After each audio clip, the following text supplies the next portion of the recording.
400.000 metros sobre el Pacífico, la cápsula Orion entra en la atmósfera a 40.000 km por hora.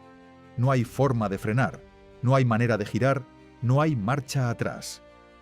En ese momento, el escudo térmico que protege a los 4 astronautas a bordo está sometido a temperaturas de casi 3.000 grados centígrados. El plasma que rodea la nave brilla con tanta intensidad que hace que el metal parezca fundirse. Las comunicaciones se cortan. La NASA no puede hablar con ellos. Ellos no pueden hablar con nadie. Durante 4 minutos, los 4 primeros seres humanos en rodear la Luna en más de 50 años están completamente solos, envueltos en fuego, cayendo. Y no hay nada que ningún ingeniero en la Tierra pueda hacer para ayudarles.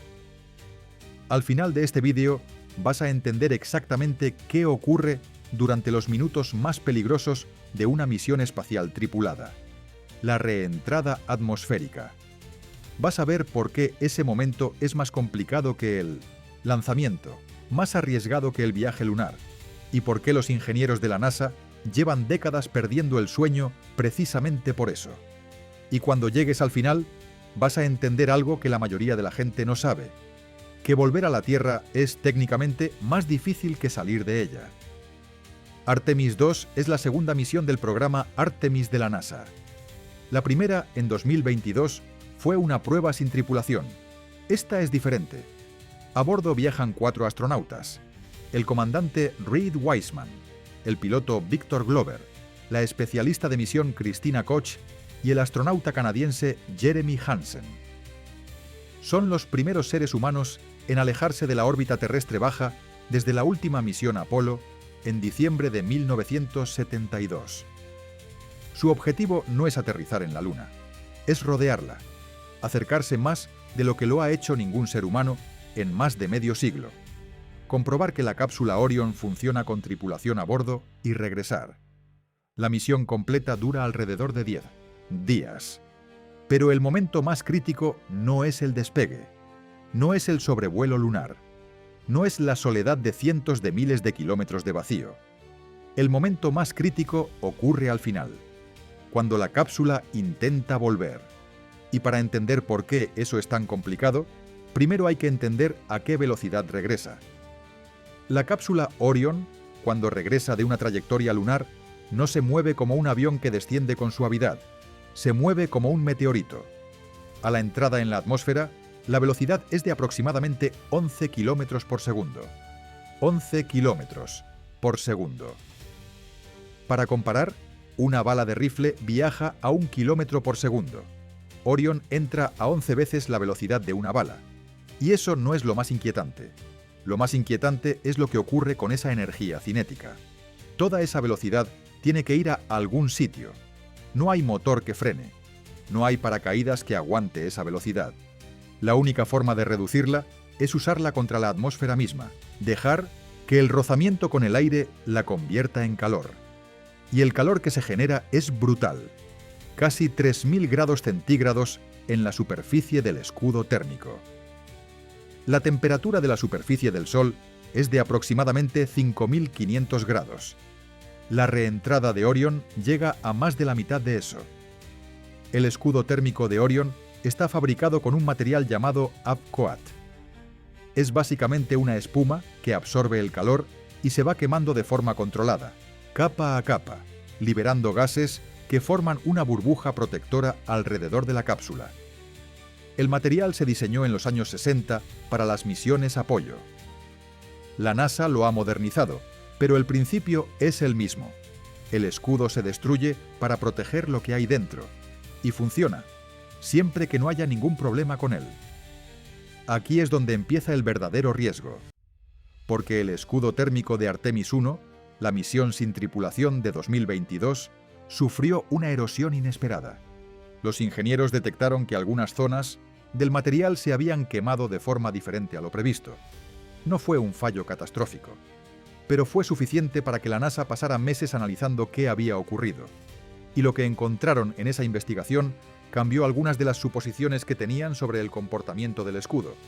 Artemis II vuela con ese conocimiento, pero también con esa incertidumbre. Hay algo en la reentrada de Orion que casi nunca aparece en los titulares y que sin embargo es uno de los aspectos técnicamente más complejos de toda la misión. La cápsula no cae en línea recta. Durante la reentrada, Orion ejecuta lo que los ingenieros llaman una reentrada de salto. Es una maniobra en la que la cápsula, en lugar de descender directamente hacia el océano, toca la parte superior de la atmósfera, rebota ligeramente hacia el espacio, como una piedra que salta sobre la superficie de un lago, y luego vuelve a entrar para el descenso final.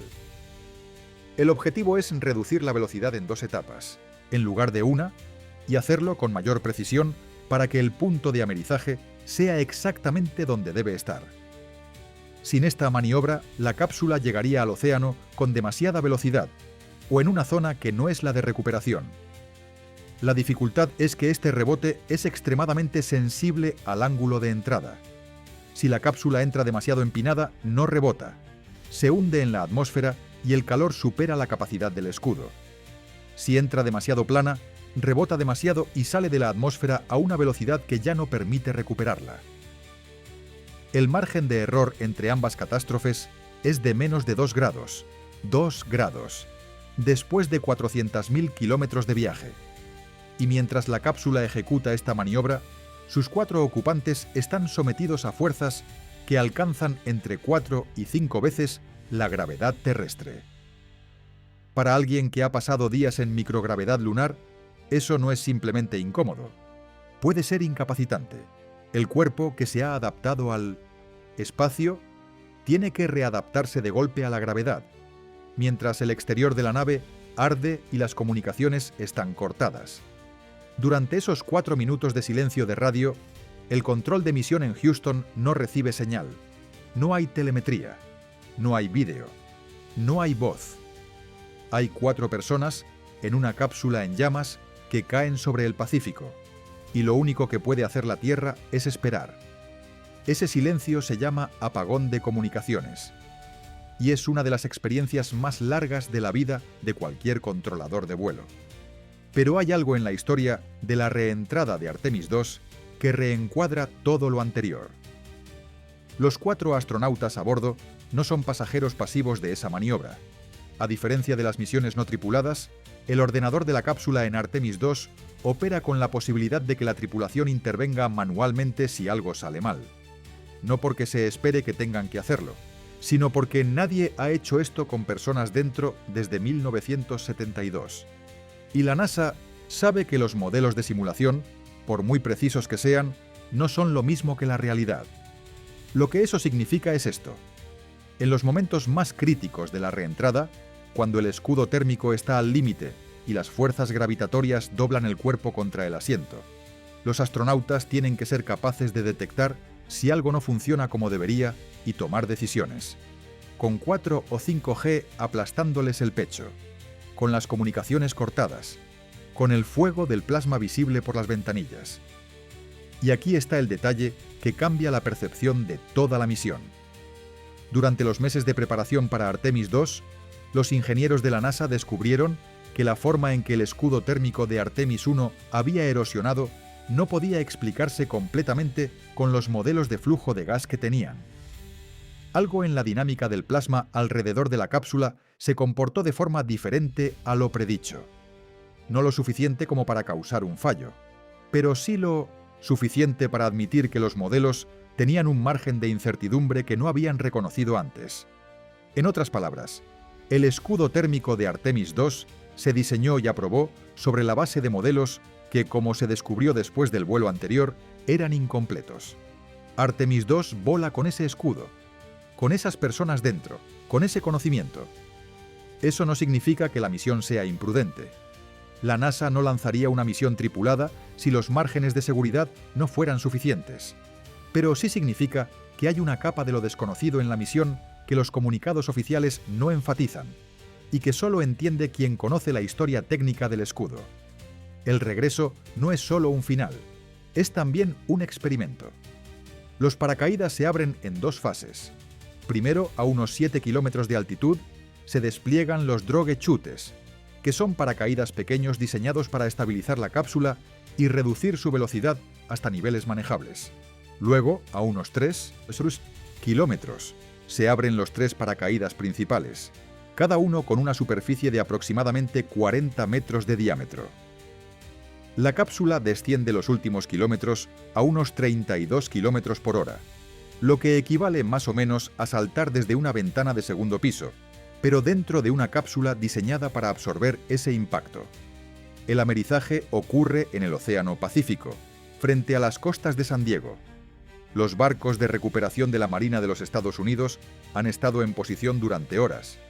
Hay buzos entrenados específicamente para este momento. Abrir la escotilla, comprobar el estado de la tripulación, preparar la extracción. El procedimiento está ensayado hasta el más mínimo detalle.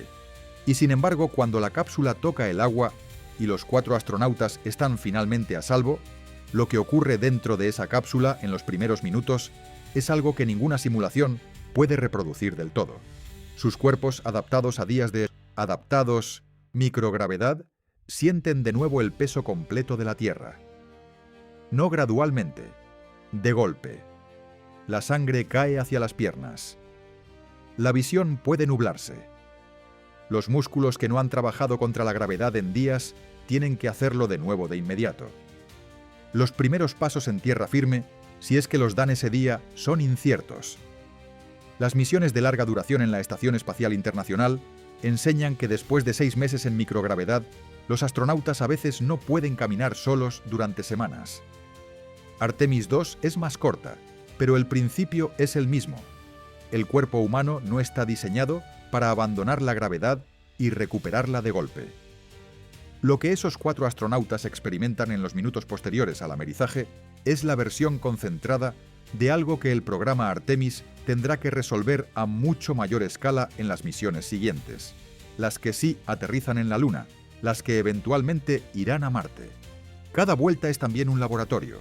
Cada regreso enseña algo que ningún modelo puede predecir del todo. Hay una razón por la que Artemis II importa más allá de sus 4 tripulantes. Es la prueba de que el sistema funciona con personas dentro.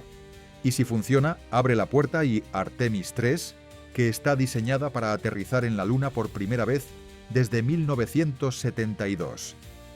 Esa misión incluirá a la primera mujer y al primer hombre de color en pisar suelo lunar. Pero si algo en Artemis II no funciona como se espera, esa puerta se cierra, o se demora, o se rediseña desde cero.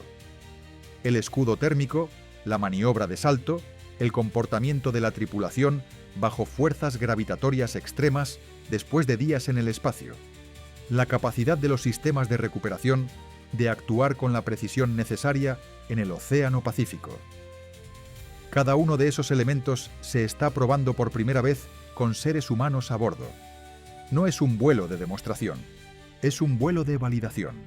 Y la diferencia entre las dos palabras es la diferencia entre confirmar que algo funciona y descubrir que no, con 4 personas dentro. Hay un patrón en la historia de la exploración espacial que se repite con una consistencia casi perfecta. El momento más difícil nunca es el que parece más difícil desde fuera. El lanzamiento es espectacular. El viaje es largo. El sobrevuelo lunar es histórico. Pero el instante en que la cápsula toca la atmósfera a 11 km por segundo, envuelta en plasma, con las comunicaciones cortadas y los modelos de ingeniería empujando hasta sus límites, ese instante que dura 4 minutos y que nadie ve en directo, ese es el momento en que todo se decide. Lo que hace Artemis II no es solo llevar a 4 personas alrededor de la Luna y traerlas de vuelta. Es demostrar que podemos construir algo suficientemente bueno para eso, y que podemos aprenderlo suficientemente deprisa para seguir haciéndolo. Cada regreso es también un punto de partida. El fuego del escudo térmico no es el final de la misión, es la prueba de que la siguiente es posible.